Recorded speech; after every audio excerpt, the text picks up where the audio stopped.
Shalom saudara, salam sejahtera. Kebenaran hari ini, bedul lawah. Banyak orang Kristen yang terjebak dalam kesalahan di mana mereka hanya menunggu lawatan Allah untuk mengalami pendewasaan. Tetapi ternyata mereka tidak mengalami pendewasaan yang signifikan. Seharusnya orang percaya aktif mencari Allah agar menemukan lawatannya. Bukan hanya sekedar menunggu. Tuhan menyediakan lawatannya yang pasti akan berdaya guna mengubah hidup kita. Dari manusia duniawi yang berkodrat dosa menjadi manusia yang berkodrat ilahi. Dalam Mazmur pasal 23 ayat 5 tertulis, Engkau menyediakan hidangan bagiku di hadapan lawanku, Engkau mengurapi kepalaku dengan minyak, pialaku penuh melimpah. Perhatikan kata hidangan di sini, Engkau menyediakan hidangan bagiku. Hidangan di ayat ini adalah berkat rohani untuk pendewasaan. Berkat rohani ini tentu lebih jauh bernilai dibanding dengan hidangan untuk pemenuhan kebutuhan jasmani. Untuk ini kita harus menangkap segala sesuatu yang Tuhan sediakan. Seharusnya berkat jasmani bukan lagi menjadi fokus orientasi hidup kita, saudara. Fokus orientasi kita yang sepatutnya adalah berkat kekal. Tetapi kenyataannya, saudara, lebih banyak orang yang fokus kepada berkat jasmani, ya saudara, ya, daripada berkat rohani. Ya, banyak orang lebih fokus kepada berkat jasmani daripada berkat rohani. Dalam waktu yang singkat di hidup ini, Tuhan menyediakan lawatannya setiap hari untuk mengubah orang percaya menjadi manusia Allah. Tuhan menyediakan lawatannya setiap hari untuk mengubah orang menjadi manusia Allah. Oleh sebab itu, betapa berharganya waktu hidup kita ini. Ketika seseorang menutup mata, ia dapat menghayati betapa dahsyat dan berharganya waktu hidup ini, sebab di dalamnya Allah mau berurusan dengan anak manusia guna menjadikan mereka sebagai anak-anaknya yang layak dimuliakan bersama Yesus. Kesempatan ini hanya satu kali dan singkat, saudara. Ini merupakan anugerah yang tiada taranya. Tidak menghargai anugerah ini berarti tidak menghargai Tuhan sendiri. Inilah sebenarnya yang dimaksud oleh Yesus sebagai mengumpulkan harta di surga. Oleh sebab itu, hasrat terbesar kita adalah menjadi berkenan kepada Tuhan. Tidak boleh ada hasrat, ya, yang lebih besar dari ini, yaitu menjadi berkenan di hadapan Tuhan.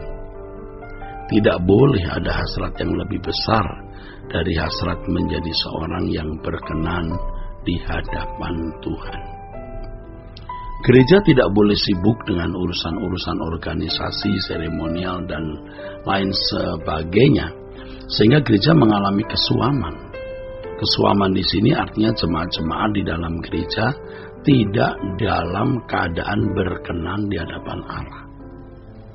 Fokus jemaat harus terus-menerus tertuju kepada kehidupan yang sempurna, sesuai dengan firman Tuhan, ya, harus sempurna seperti Bapa. Oleh sebab itu, gereja tidak perlu lagi menantikan lawatan-lawatan Allah, sebab lawatan Allah sudah disediakan. Orang percaya yang harus menghampiri lawatan itu. Kebangunan rohani tidak cukup hanya terjadi 1 atau 2 kali dalam setahun, ya, melalui kegiatan KKR misalnya. Kebangunan rohani harus berlangsung setiap hari melalui berbagai kegiatan gereja. Kalau kegiatan gereja tidak membawa kebangunan rohani, maka harus dipertanyakan kegiatan macam apa itu. Gereja yang tidak membangun rohani jemaat guna mempersiapkan jemaat menjadi umat yang layak bagi Allah melalui seluruh kegiatannya, itu tidak layak mengaku sebagai gereja Tuhan. Jadi kalau ada gereja yang kegiatannya tidak membawa umat menjadi seorang yang layak bagi Allah, itu bukan gereja yang benar.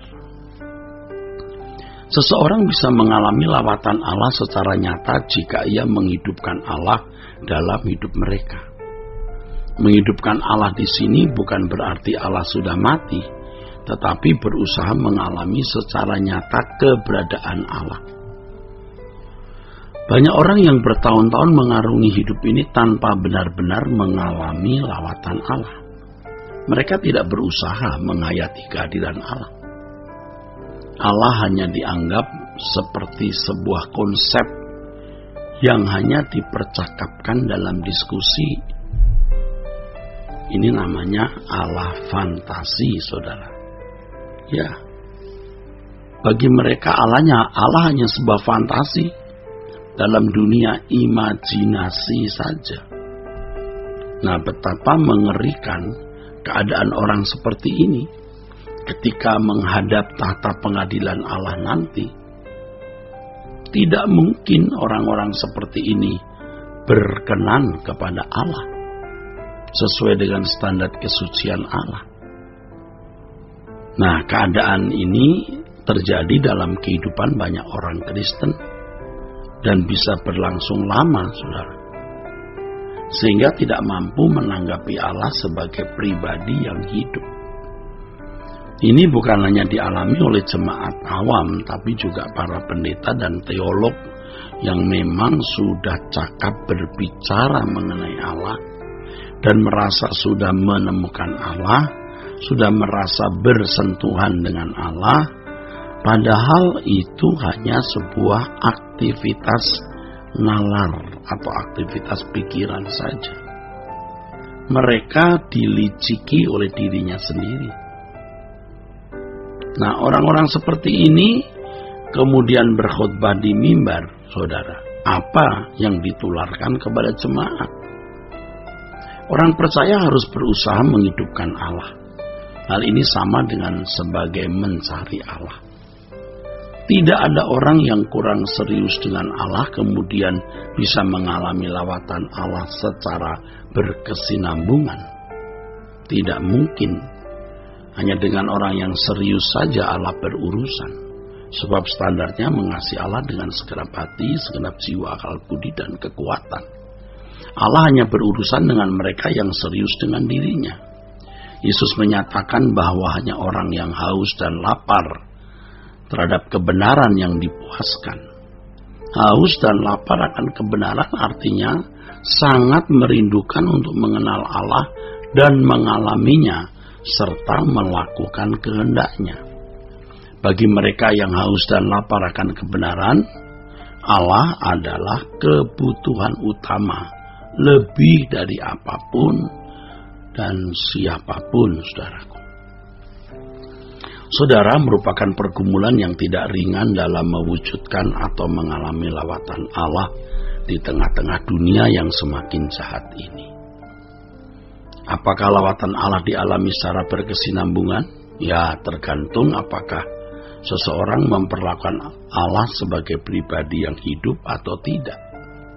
Kalau orang menganggap Tuhan itu tidak nyata, ya, hanya dipercakapkan dalam diskusi itu, ya, Allah fantasi tadi itu, ya tidak akan pernah mendapat lawatan Allah. Dan pasti mereka tidak pernah bertumbuh dewasa.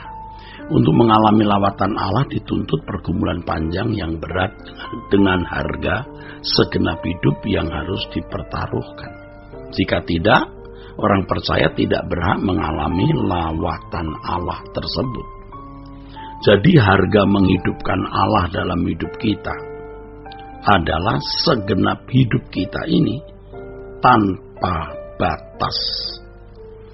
Saudaraku, kiranya kebenaran hari ini memberkati kita sekalian. Sola Gracia.